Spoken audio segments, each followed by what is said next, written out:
সবাইকে 1,00,000 টাকা করে চেক সাইন করে দিয়ে দেওয়া হলো। কত টাকার চেক দিয়েছে?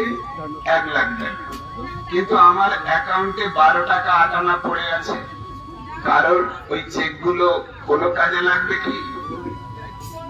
আপনাকে যে চেকটা দেয়া হয়েছে ওই চেক গুলো সম্পূর্ণ হওয়ার উপযুক্ত রাশি যদি আমার অ্যাকাউন্টে না থাকে, তাহলে আমি যতই চেক দিই না কেন ওটা যেমন কার্যকরী হবে না, ঠিক তেমনই আমি আমার একদমে যত বলতে পারলাম আশীর্বাদ করে দিলাম, কিন্তু ওই আশীর্বাদটা সফল হওয়ার উপযুক্ত ভজন বল যদি আমার অ্যাকাউন্টে না থাকে, তাহলে হাজারো আশীর্বাদ করলে ওগুলো কার্যকরী। শ্রীকৃষ্ণ চৈতন্য মহাপ্রভু আমাদের শিক্ষা দিচ্ছেন। তিনি যখন দক্ষিণ দেশ যাচ্ছেন, পুরী থেকে উদ্ধার করার জন্য দক্ষিণ দেশে, পণ্ডিত বাসুদেব সার্বভৌমকে তিনি প্রণাম জানাচ্ছেন।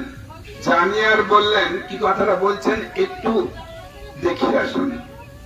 শ্রীকৃষ্ণ ভজিয়া মোরে করিও আশীর্বাদে, দক্ষিণ দেশ হতে যেন ফিরি নির্বিবাদে। কি বললেন?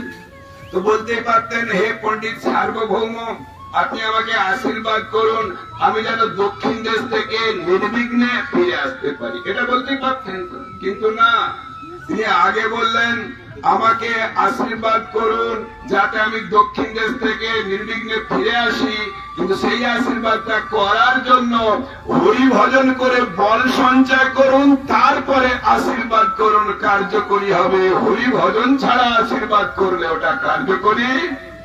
সেই জন্য বললেন, শ্রীকৃষ্ণ ভজিয়া মোরে করিও আশীর্বাদে, দক্ষিণ দেশ হতে যেন ফিরি নির্বিবাদে।